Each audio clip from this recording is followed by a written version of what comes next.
तारा phone उठाओ।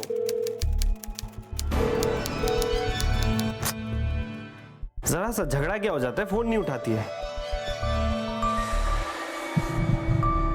The number you are trying to call is currently not reachable. तारा क्या हो गया? The number you are trying to call is currently not reachable. सब ठीक तो है?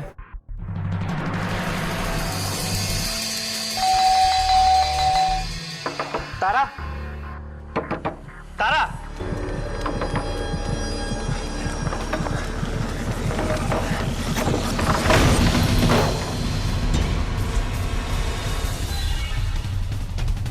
तारा, तारा,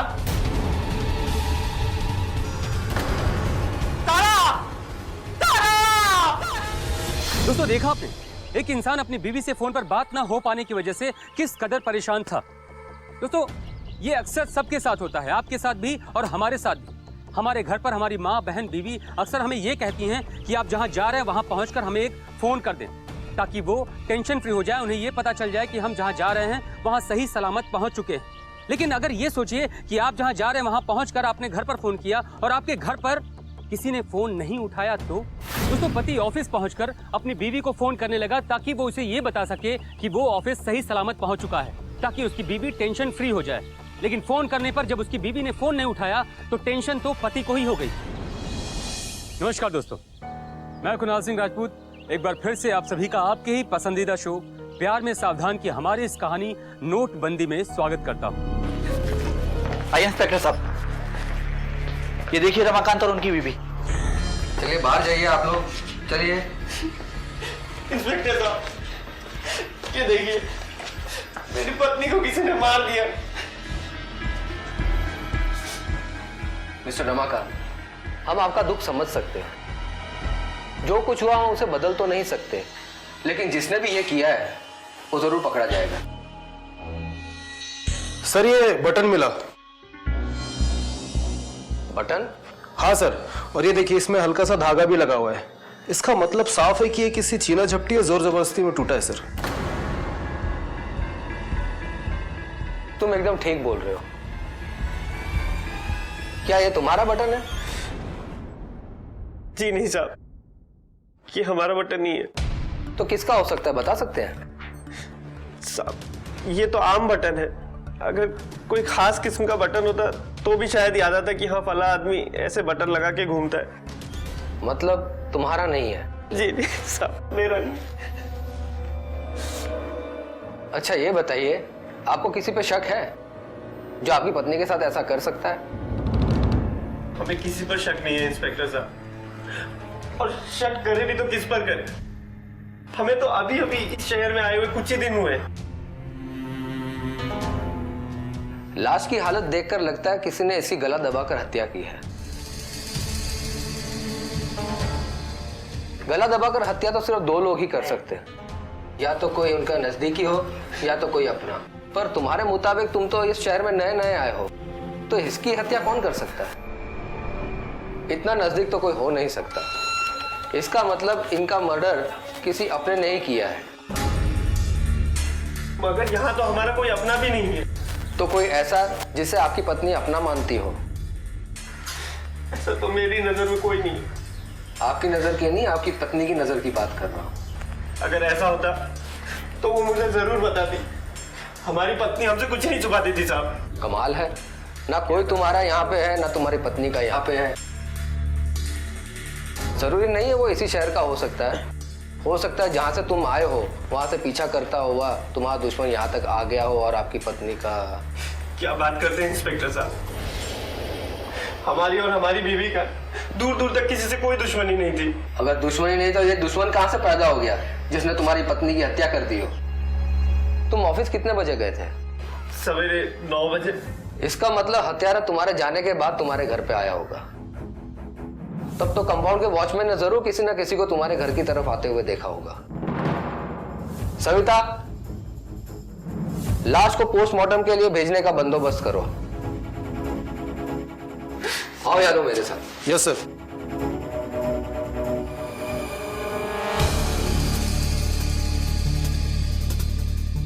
तुम यहाँ के वॉचमैन हो?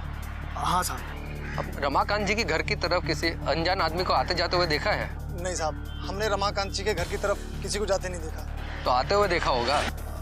नहीं साहब, आते भी नहीं देखा। इस कंपाउंड में कोई दिन दहाड़े आता है, किसी के घर में घुसता है और एक औरत का गला दबाकर मारकर इस रास्ते से चला जाता है और वॉचमैन को पता तक नहीं। साहब हम यहाँ गेट पे वॉचमैन हैं, हम यहाँ से आने जाने वाले लोगों पर ध्यान रखते हैं। अब कोई पिछले वाले गेट से आ जाए तो हम क्या कर सकते हैं? तो पिछले गेट पे कोई वॉचमैन नहीं है क्या? नहीं साहब, वो गेट इस्तेमाल नहीं होता तो वहाँ ताला बंद रहता है। इसका मतलब कत्ल करने वाले को अच्छे से पता था कि पिछले सड़क का कोई भी इस्तेमाल नहीं करता। इसी बात से उसने फायदा उठाकर इस रास्ते का इस्तेमाल किया होगा। एविडेंस देना। आप बता सकते हो ये किसका बटन हो सकता है? नहीं साहब, हमने नहीं देखा। तो कौन बता सकता है? साहब लता से पूछिए, शायद उसको पता हो। लता? कौन लता? साहब लता इस कंपाउंड में सबके घर में साफ सफाई झाड़ू पोछे का काम करती है। वो रमाकांत जी के यहाँ भी काम करती है। शायद उसने ये बटन किसी के शर्ट में देखा हो। लता।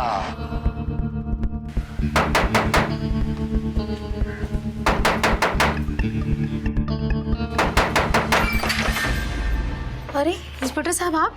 लता तुम ही हो? हाँ मैं ही हूँ। रमाकांत के घर तुम ही काम करती हो? हाँ सर।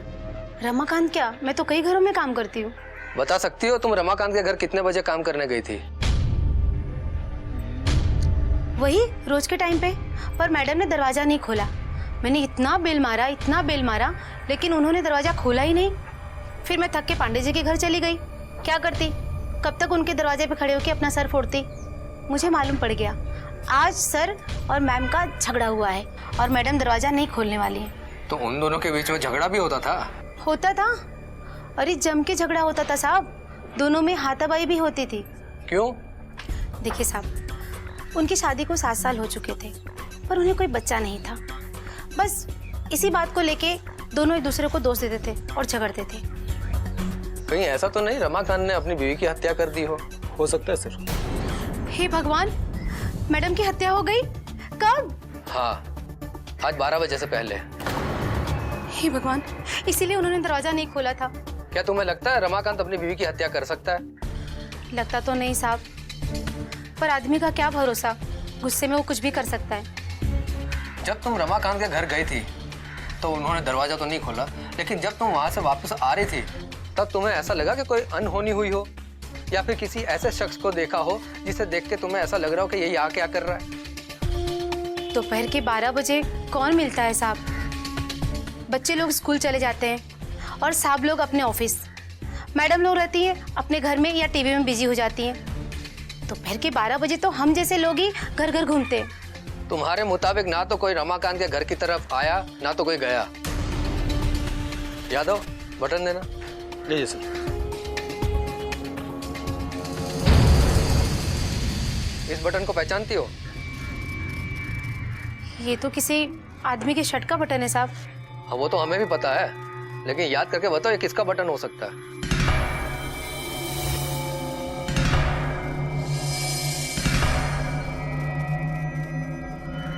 मेरे को नहीं पता साहब। अरे तुम इतने घर में काम करती हो, कपड़े धोती हो, ऐसा ही बटन किसी के शर्ट में तो देखा होगा। नहीं साहब, और वैसे भी ये एकदम सिंपल बटन है, इसमें याद रखने वाली कौन सी बात है सर? वो तो हमें भी पता है, लेकिन याद करो।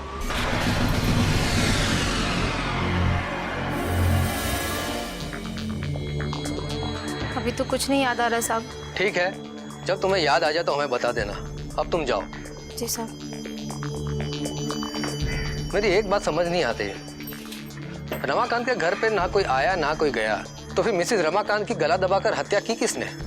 हाँ सर। यादव, एक काम करो, तुम मिस्टर एंड मिसेस रमाकांत के कॉल डिटेल्स निकलवाओ, क्योंकि इंसान के खिलाफ इंसान कम, उनके डिवाइस ज़्यादा सबूत दे देते हैं।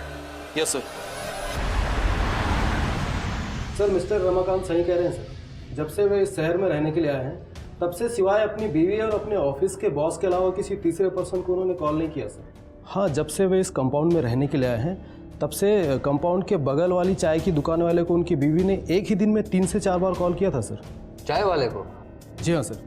जी साहब, उसने मुझे बताया था कि देश में आजकल नोटबंदी हुई है ना, हम जब गांव से आए तो हमारे पास सारे 500-500 और 1000-1000 के नोट थे, और हम रास्ते में ही थे तभी ये नोटबंदी का ऐलान हो गया रात को। तो हम क्या करते साहब, मजबूरी में हमारी बीवी चाय वाले को छुट्टे के लिए बार बार फोन करती थी। जैसे जैसे उसके बाद छुट्टे आ जाते थे 50 रुपए कमीशन लेकर हमें दे जाता था। हमने भी 1-2 बार उनसे छुट्टा लिया हुआ है साहब। लेकिन चाय वाले के पास इतने छुट्टे पैसे आते कहाँ से थे? पास में बैंक है साहब, और बैंक के पूरे स्टाफ को वो चाय पिलाता है। बदले में बिल के साथ साथ हजारों के छुट्टे ले आता था। 50 रुपए देकर हम भी लंबी लाइन में लगने के झंझट से बच जाते थे साहब। हो सकता है छुट्टे लेने आते जाते लाइन में उनकी किसी से खटपट हुई हो, क्योंकि छुट्टे के लाइन में खड़े लोगों में मारपीट और सर फोड़ी के बहुत से केसेस आए हैं हमारे पास। नहीं साहब, अगर ऐसा कुछ होता तो वो हमें जरूर बताती। फिर भी एक बार चाय वाले से बात कर क्लियर कर लेना बहुत अच्छा होगा। क्या बताया तुमने चाय वाले का नाम? जी, चुन्नीलाल चाय वाला। चुन्नीलाल चाय वाला। लगता है दुकान बंद है। चलो कंपाउंड के वॉचमैन से जाके बात करते हैं। Yes sir. राज्यों में हस्तक्षेप कर रही है केंद्र सरकार। एजेंसियां नई दिल्ली के मुख्यमंत्री। तिवारी। हाँ साहब। आज के दिन क्या चाय की दुकान बंद रहती है? नहीं साहब, दुकान तो बंद नहीं रहती है। वो चाय वाला कल दोपहर को दुकान बंद करके 1 हफ्ते के लिए गांव गया है, तो दुकान 1 हफ्ते बाद ही खुली। गांव चला गया? क्यों? पता नहीं साहब। कल वो गांव चला गया और आज मिसेस रमाकांत की हत्या हो गई। कहीं इस बात का मिसेस रमाकांत की हत्या से कोई संबंध तो नहीं? क्या हुआ सर? एक बात समझ नहीं आ रही, ना तो वॉचमैन ने किसी को रमाकांत के घर से आते देखा ना जाते देखा, और ना काम वाली ने किसी को उसके घर के आसपास देखा। कोई तो आया है जिसने तारा का कत्ल किया है, और वो कौन है, कैसे इनकी आंखों में धूल झोंक के चला गया? कोई तो क्लू होना चाहिए। Clue clue clue. Yes mister Ramakant. जी साहब। आपके कंपाउंड का सीसीटीवी फुटेज चेक करना पड़ेगा, शायद उससे कुछ पता चल जाए। हाँ साहब, इस और तो हमारा ध्यान गया ही नहीं।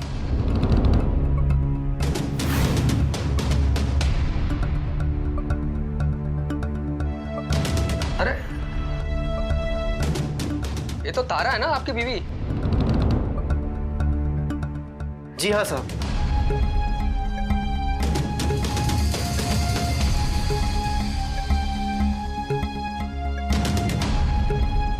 हत्या के कुछ देर पहले ये बाहर गई थी, अब ये आई है, तो आप बता सकते हो ये कहाँ गई होगी?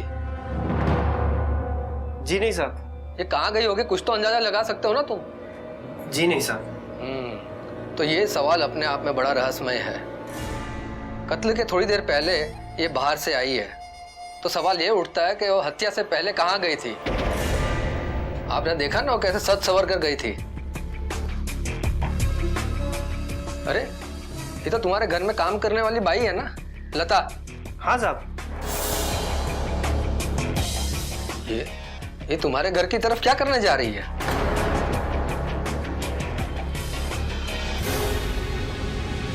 और ये तिवारी, ये तो तुम हो ना? हाँ साहब। हत्या होने के पहले रमाकांत के घर की तरफ क्यों गए थे? साहब हम ये कंपाउंड के वॉचमैन हैं। अब दिन भर हमें कहीं ना कहीं से बुलावा आता ही रहता है। अब किसी के घर जाने के लिए हमें किसी न किसी घर से तो गुजरना ही होगा ना। अब उस घर में कोई हादसा हो जाए तो हमारी क्या गलती है? तो कल किसी आदमी ने तुम्हें बुलाया तो तुम उसके घर की तरफ से क्यों गए? शांति से बताओगे या चिल्ला चिल्ला कर? अगर चिल्ला कर याद आता तो चलो पुलिस लॉकअप में, वहां जाके बताना सब। साहब वो चाय वाला चाय वाला? चाय वाले के बुलाने पर तुम कंपाउंड के अंदर क्यों गए थे? उसका स्टॉल तो बाहर लगता है। साहब हमारे कहने का मतलब ये है कि चाय वाले के गांव जाने के बाद हम तारा जी को समझाने गए थे। हमने देखा कि दरवाजा बंद है तो हम वापस चले आए। तुम यहाँ गेट पर खड़े थे तो तुम कंपाउंड में क्यों गए थे? अब साहब कोई बुलाएगा हमें तो गेट छोड़ के तो जाना ही पड़ेगा ना। सच बता। साहब हम सच बता रहे साहब, हम झूठ नहीं कह रहे साहब। हम तारा जी को समझाने के इरादे से ही गए थे। हम उनको ये बताना चाहते थे कि वो चाय वाले से ज्यादा बात नहीं करे, वो अच्छा आदमी नहीं है। तो उन दोनों में इतनी बातचीत होती थी? ज्यादा नहीं, कुछ ज्यादा ही थी। क्या बकवास कर रहे हैं? बकवास नहीं कर रहे, सच कह रहे हैं हम। इतनी बातचीत क्या वो तारा का कत्ल कर सके? तुम्हारे मुताबिक तो चाय वाला मर्डर से पहले गांव चला गया था, फिर वो तारा का मर्डर कैसे कर सकता है? तो लता से पूछिए साहब। लता से क्यों? क्योंकि लता को चाय वाले का तारा से छुट्टी के बहाने बार बार बात करना, उनके घर पैसे देने जाना उसे पसंद नहीं था साहब। जैसा कि आपने देखा कि हत्या से कुछ समय पहले उनके घर के सामने से गुजरी थी। दोस्तों, ये दुनिया बड़ी धोखेबाज है। कब कौन कहां किसे धोखा दे दे कुछ भी नहीं कहा जा सकता।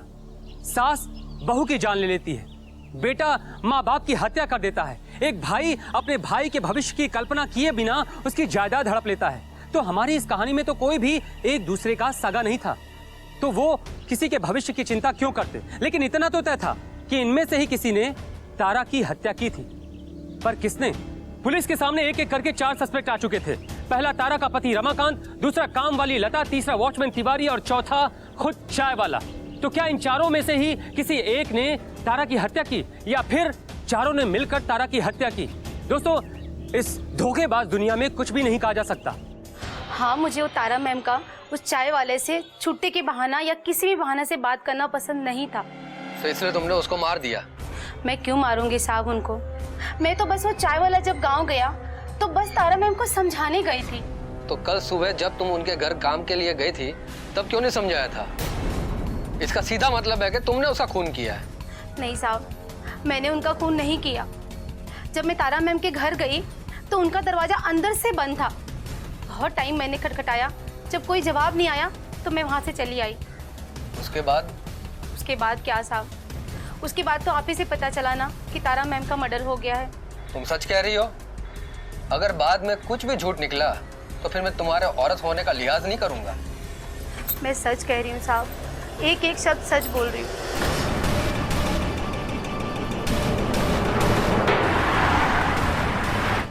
सर, ये मिसेस रमाकांत की पोस्टमार्टम रिपोर्ट।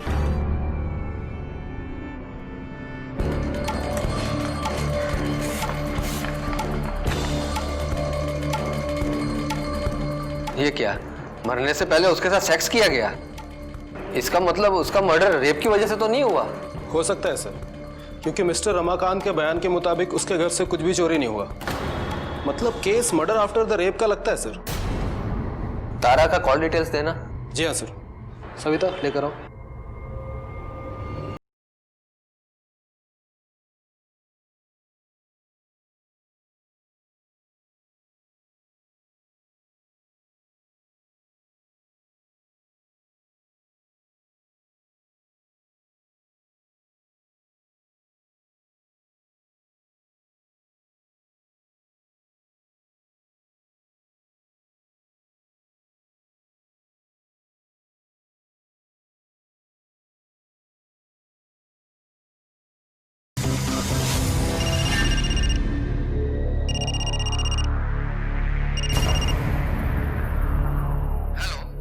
रमाकांत जी।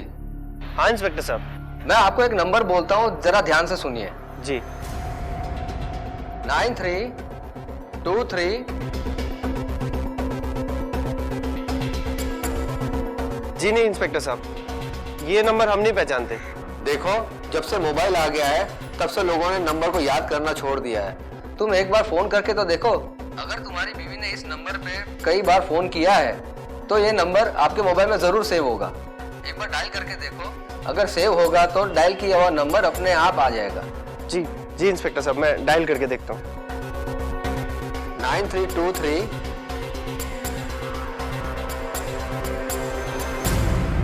45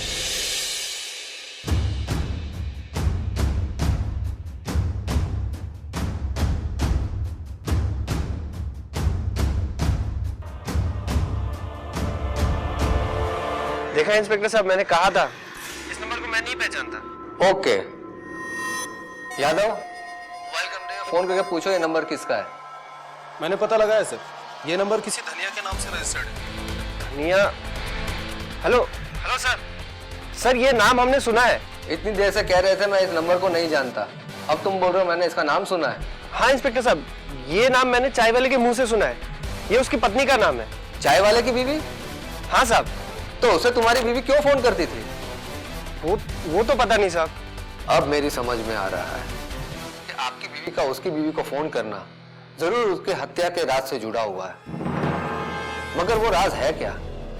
रमाकांत, मैं तुम्हें बाद में फोन करता हूँ। ठीक है साहब। यादव, तुम लखनऊ जाकर पूछताछ करो, देखो क्या पता चलता है। Yes sir.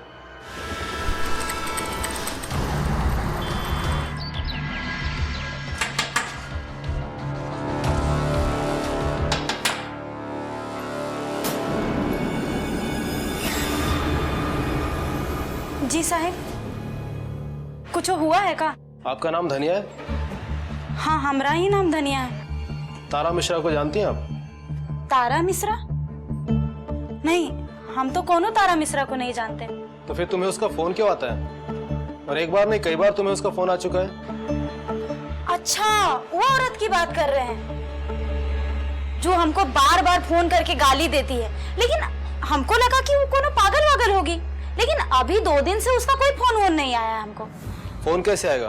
क्योंकि वो औरत मर चुकी है। मर गई? हाँ, 2 दिन पहले किसी ने उसकी हत्या कर दी। कौन कर सकता है? हमें तो आपके पति पे शक है, क्योंकि वही कंपाउंड में आता जाता रहता था। दोस्तों, पुलिस पूरी तरीके से कंफ्यूज थी, लेकिन उसे शक जरूर था। और जैसे ही रमाकांत ने पुलिस को यह बताया कि धनिया चाय वाले की बीवी का नाम है, पुलिस का माथा तुरंत ठनक गया। उसे यह लगा कि अब उसके इस केस की गुत्थी सुलझ रही है। तारा की मौत के पहले अचानक चाय वाले का इस तरह से गांव चले जाना, इसके पीछे क्या राज हो सकता है? दोस्तों, क्या चाय वाला किसी की चाल का शिकार हो रहा था? आपको क्या लगता है? हर रहस्य से पर्दा उठेगा, लेकिन हमारी इस कहानी के दूसरे और अंतिम भाग में। तब तक के लिए मुझे यानी कि कुणाल सिंह राजपूत को दीजिए इजाजत। नमस्कार, जय हिंद। नमस्कार दोस्तों, मैं कुणाल सिंह राजपूत एक बार फिर से आप सभी का आपके ही पसंदीदा शो प्यार में सावधान की हमारी इस कहानी नोटबंदी में स्वागत करता हूं। दोस्तों, पिछले एपिसोड में आपने देखा कि रमाकांत और उनकी पत्नी तारा कानपुर से लगे रतनलाल नगर में रहने आते हैं। अभी उन्हें यहाँ रहते कुछ ही दिन होते हैं कि अचानक एक दिन तारा की हत्या हो जाती है। रमाकांत के साथ साथ पूरा पुलिस डिपार्टमेंट कंफ्यूज हो गया है कि आखिर ये हत्या की किसने। ना तो उनका कोई दोस्त था, ना कोई दुश्मन। शहर तो क्या, अभी उन्हें कंपाउंड में भी कोई ठीक तरीके से नहीं जानता था। तो आखिर यह हत्या किसने की और क्यों? पुलिस को हल्का सा शक चुन्नी लाल पर होता है, जो कि इसी कंपाउंड के बाहर चाय की दुकान लगाता था। तारा की हत्या के पहले वो अपने गांव चला गया, लेकिन जब पुलिस ने उसकी बीवी को फोन किया तो उसको पता चला कि वो तो गांव पहुंचा ही नहीं। चुन्नी लाल न अपने गांव में था और न ही कानपुर में। तो आखिर वो कहां चला गया? क्या उसी ने तारा की हत्या की, या फिर उसे किसी साजिश के तहत फंसाया जा रहा है? आपका कहना बिल्कुल सही था मिस्टर रमाकांत। जिस नंबर को आप और आपकी बीवी नहीं जानते थे, फिर भी आपकी बीवी उस पे फोन किया करती थी। पर मेरी बीवी उसकी बीवी को फोन क्यों करेगी? यही बात तो चाय वाले की बीवी को भी पता नहीं है। इस बात को तो सिर्फ 2 लोग ही जानते हैं। एक तो आपकी बीवी, जिसे हम पूछ नहीं सकते, दूसरा चाय वाला, पता नहीं कहाँ चला गया है। आप लोग कुछ बता सकते हैं? वॉचमैन से पूछिए ना सर, उसको जरूर पता होगा। वॉचमैन को? हाँ सर, तारा के हत्या होने के एक दिन पहले ही चाय वाला और वॉचमैन के बीच झगड़ा हुआ था सर। उसने तो यहाँ तक कह दिया था, तुझे मार के तेरी ही चाय के दुकान में तेरी चिता जला दूंगा। उसके दूसरे दिन से ही चाय वाला गायब है, जिसके बारे में वॉचमैन का कहना है कि वो गाँव गया है। किस बात का झगड़ा हुआ था? कंपाउंड के बाजू में ही चाय की दुकान है। वॉचमैन उससे फ्री की चाय मांगता था, उसी बात को लेकर झगड़ा हुआ होगा सर। वो कंपाउंड के वॉचमैन जो है ना साहब, हर ठेली वाला, हर फेरी वाला से पैसा और मुफ्त का माल खाता पीता रहता था। कंपाउंड के वॉचमैन का चाय वाले से झगड़ा होना, उसके अगले दिन चाय वाले का गायब होना और उसी दिन तारा का मर्डर होना, कहीं ये सब कड़ियां एक दूसरे से जुड़ी हुई तो नहीं है? ये बात तो हमें वॉचमैन ही बता सकता है सर। हम कैसे बता सकते हैं साहब? हम तो आपको पहले ही बता चुके हैं कि वो चाय वाला गाँव चला गया है। गाँव चला गया या कहीं और चला गया? कहीं और चला गया तो हमें क्या मालूम? हो तो हमें गाँव का बता के गया है। तुझे नहीं मालूम तो किसको मालूम?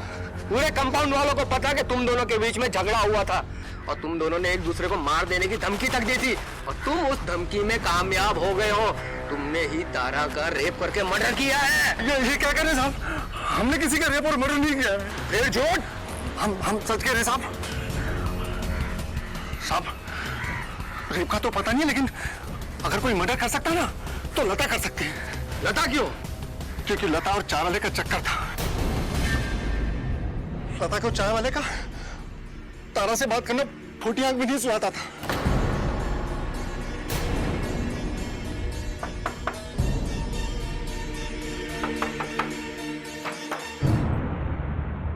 अरे इंस्पेक्टर साहब, आप फिर से मेरे घर? चुन्नीलाल चाय वाला कहाँ है? चाय वाला? मुझे कैसे मालूम चाय वाला कहाँ है? मैंने सुना वो अपने गांव गया है। तुम्हें चाय वाला और तारा का मिलना पसंद नहीं था, इससे तुमने पहले तारा को मार दिया और बाद में इस बात को लेकर तुम दोनों के बीच झगड़ा हुआ तो तुमने चाय वाले को भी मार दिया। क्या साहब, आप तो किसी सीरियल की कहानी सुना रहे हैं। भला मैं चाय वाले को कैसे मार सकती हूँ? आप ही सोचिए साहब, अगर मैं उसका खून करती तो मैं बार बार कंपाउंड में कैसे आती? वो तो हत्या के पहले ही गाँव चला गया था। साहब, आप उस आदमी को जाके पकड़िए। मुझ गरीब औरत को क्यों परेशान कर रहे हैं आप? मेरा पीछा छोड़ दीजिए।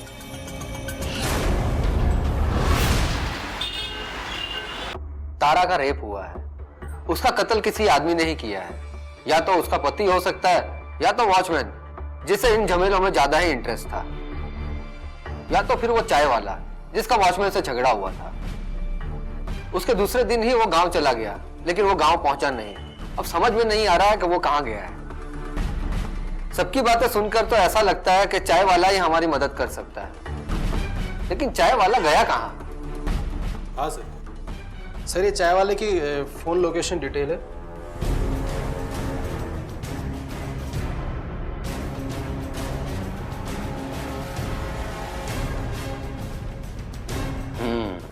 इसके मुताबिक तो चाय वाले का मोबाइल का लास्ट लोकेशन नवजीवन मार्केट बता रही है।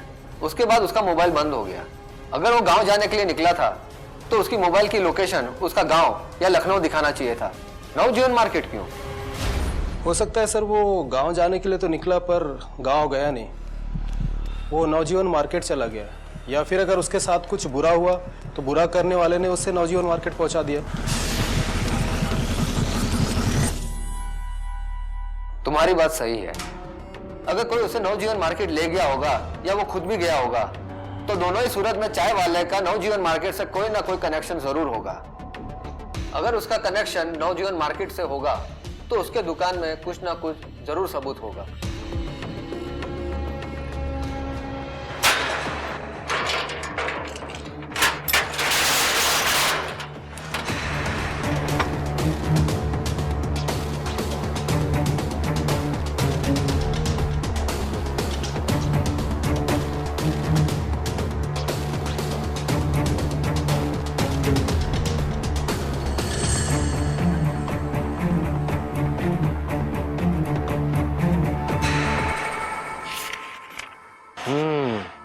इसमें तो कंपाउंड वालों को नाम नंबर के साथ उधारी लिखी हुई है।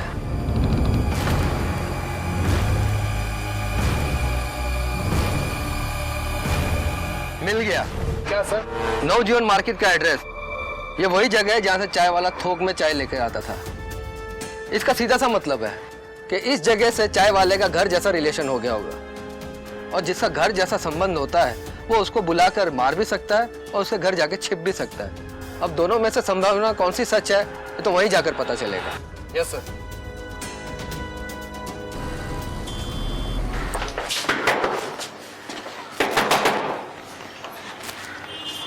जी सर। सर चाय वाला जिंदा है। क्या मतलब? देखिए सर, इसके कुर्ते का बटन टूटा हुआ है, वही बटन जो हमें तारा की डेड बॉडी के पास मिला था।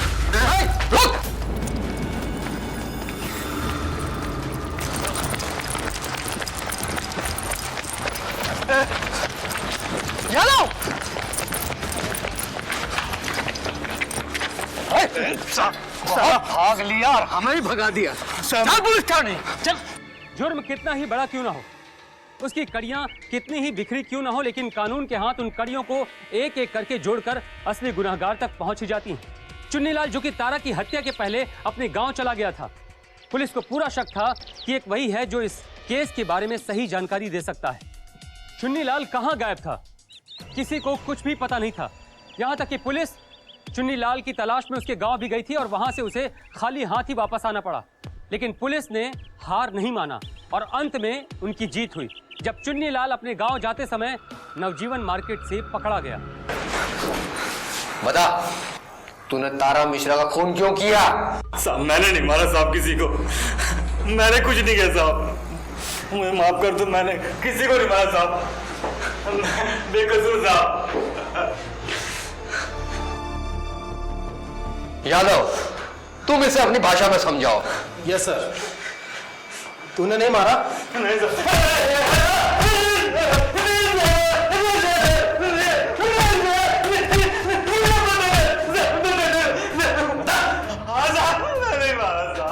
बता क्यों मारा तूने उसे? तारा और उसका पति हमारे कंपाउंड में नए रहने आए थे साहब। तारा हम एक ही नजर में भागी थी, लेकिन मुझसे कभी बात नहीं की उसने। मैं सोचा आगे जाके बात करें साहब। कई हफ्ते, कई दिनों, कई महीने बीत गए, लेकिन उसने मुझे एक बार ही पलट के नहीं देखा साहब।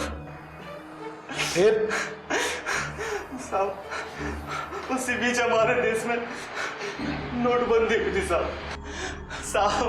तारा और उसके पति गांव से सब 1500 के नोट लेके आए तो छुट्टे की जरूरत पड़ती साहब। इसी बहाने वो हमारी दुकान पे छुट्टे लेने आए।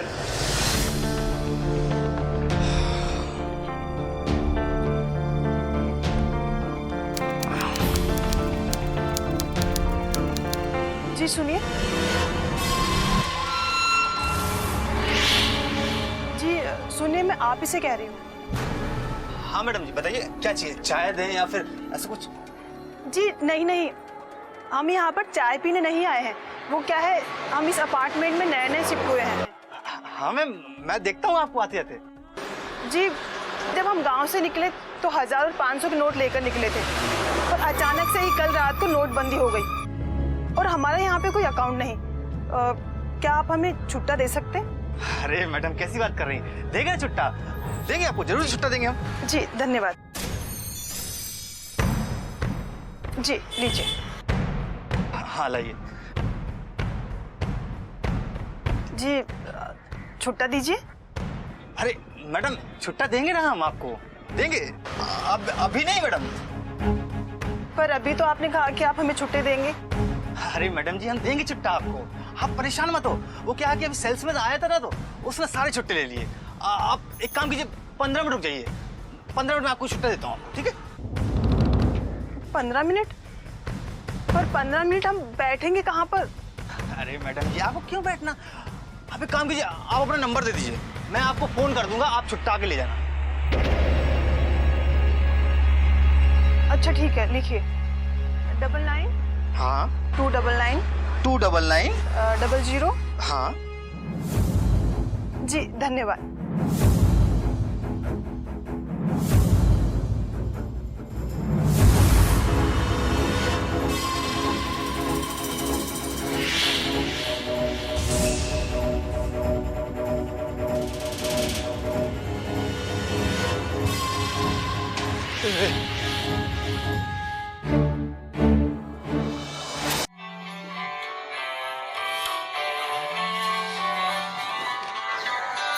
किसका फोन है?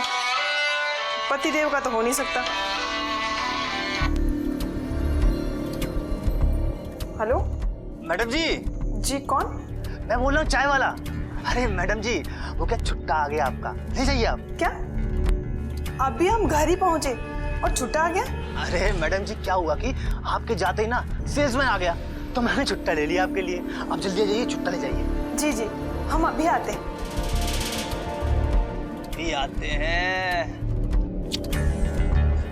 आ जाइए ना आप, तो इंतजार है।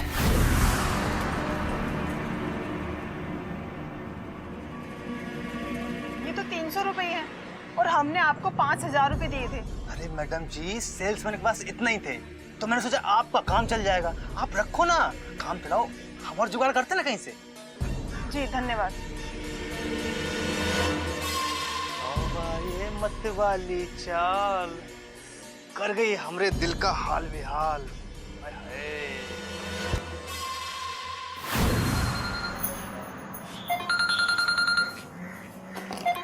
किसका नंबर है?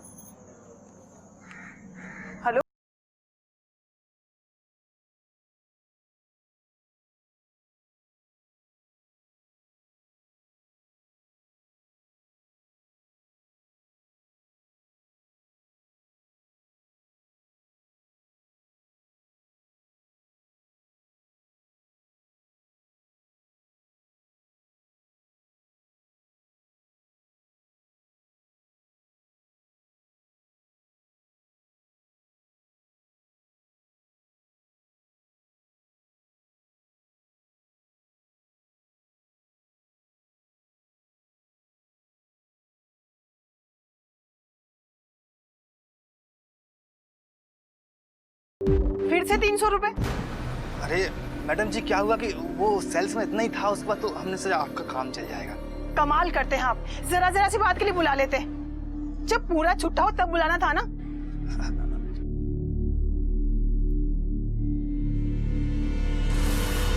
बड़े नखरे हैं छमक छल्लों के। ऐसी लड़कियां तो ना बहुत जल्दी पटती हैं।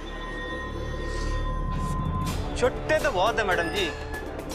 आप घर पहुंचो, हम फिर से फोन करते हैं। उसके बाद कई बार वो मेरे पास छुट्टा लेने आती थी साहब, लेकिन साहब मैंने कभी उसे पूरा छुट्टा नहीं दिया, थोड़ा थोड़ा करके देता था। इसी के चलते साहब हमारी उसकी जान पहचान हो गई। इसके बाद साहब मैंने एक दिन उसे छुट्टे के लिए बुलाया, लेकिन साहब वो नहीं आई। तो साहब मैंने सोचा मैं ही उसके घर पे जाके छुट्टा दे देता हूँ। मैडम जी, ओ मैडम जी,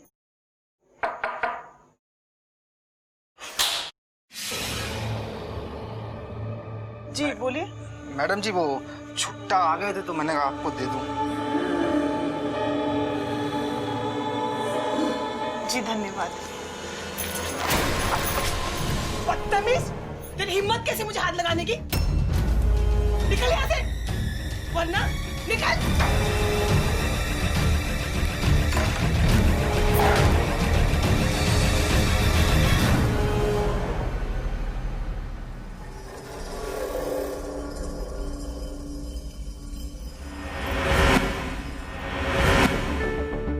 कितनी मजबूत बाहें थी उसकी। काश काश इतनी मजबूत बाहें मेरे पति की होती, तो आज मेरी जिंदगी में खुशियां ही खुशियां होती, ढेर सारी खुशियां होती। अगर साहब उसने दूसरे दिन ही छुट्टा लेकर घर पर बुलाया मुझे साहब।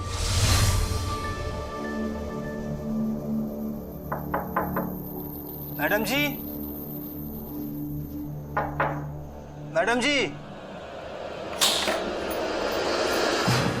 मैडम जी छुट्टा आ गया था तो सोचा आपको दे दूं, ये लीजिए। अरे रुकिए, कहाँ चल दिए? जरा गिनने तो दीजिए, क्या पता आपने कम दिए हो।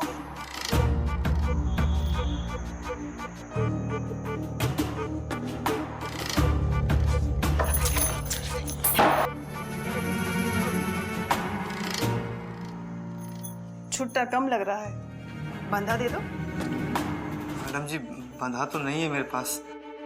अरे बेवकूफ, बंधा नहीं है तो बाहू में ले लो। अच्छा बताओ, मुझे इस तरह से तुम कब तक छुट्टा दे सकते हो? मैडम जी जब तक आपके दिल की तिजोरी न भर जाए। लेकिन अगर आपके पति को पता चल गया तो क्या हुआ? शादी को 7 साल बीत चुके, उन्होंने आज तक एक बच्चा तक नहीं दिया मुझे।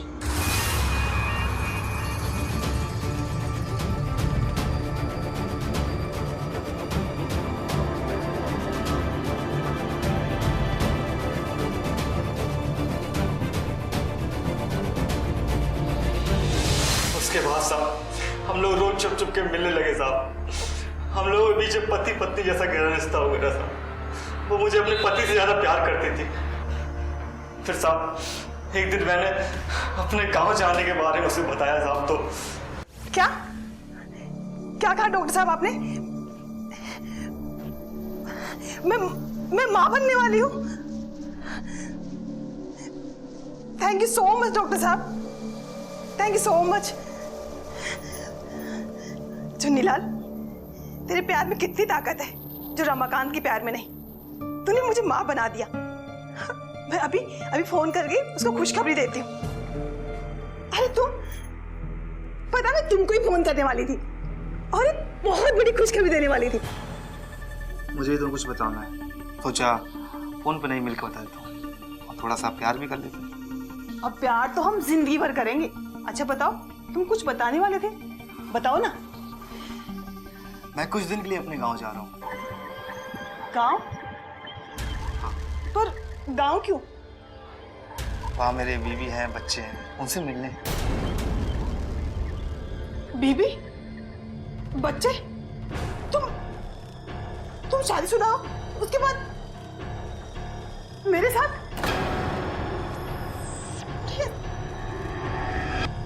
तुम्हारा भी पति है ना? तुमने भी मुझसे प्यार किया ना? पहल तुमने की थी। देखो मुझे अपने गांव जाने दो, बस। तुम मुझे छोड़ के नहीं जा सकते। देखो मुझे गांव जाना है। तुम मुझे छोड़ के नहीं जा सकते। तुम उसको तलाक दे दो। तुम मुझे छोड़ के नहीं जा सकते। मुझे अपने बच्चों के पास जाना है, ठीक है? तलाक दे दो उसे, छोड़ दो उसे। तुम पागल हो गए हो क्या? तलाक दो उसको। अपने प्रेमिका के लिए अपने परिवार और बच्चों को नहीं छोड़ सकते साहब। वो तो मुझे बोले थे कि मैं अपने बीवी बच्चों को छोड़ दूं साहब। यहाँ तक कि उसने फोन पे मेरी बीवी को बहुत उल्टा सीधा बोला साहब। मैंने उसे बहुत प्यार किया, बहुत समझाया, लेकिन उसने मेरी एक न मानी। मुझे बहुत गुस्सा आया साहब। मैंने फिर उससे छुटकारा पाने का फैसला किया। मैंने उसको साहब गलत पकड़ ली साहब। दबाता गया साहब, और दबाता गया साहब, जब तक दबाता गया साहब, जब तक वो खामोश नहीं हुई साहब। तुम ऐसा नहीं मानोगे ना? तुम हमेशा के लिए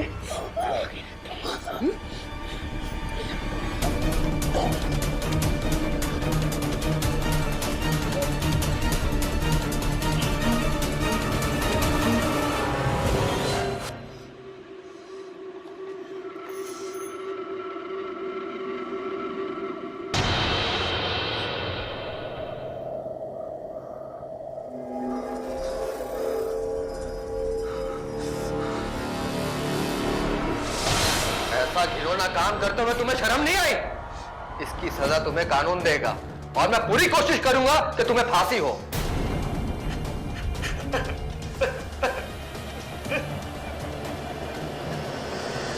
चुन्नीलाल से पूछताछ करने के बाद पुलिस को यह समझ में आया कि तारा की हत्या से पहले उसके साथ सेक्स हुआ था, जिसे अब तक पुलिस रेप समझ रही थी। चुन्नीलाल ने यह भी बताया कि तारा और उसके बीच में नाजायज संबंध भी थे। उसने उसकी हत्या करने से पहले तारा को समझाने की बहुत कोशिश की, लेकिन जब वो अपनी जिद पर अड़ी रही, उसके बाद उसने तारा की गला दबाकर हत्या कर दी। पुलिस की तमाम कोशिशों के बाद अब उनकी नजर में यह केस पूरी तरीके से साफ हो जाता है कि चुन्नीलाल चाय वाले ने ही अपने परिवार के प्यार में अपने क्षणिक प्रेमिका की जान ली।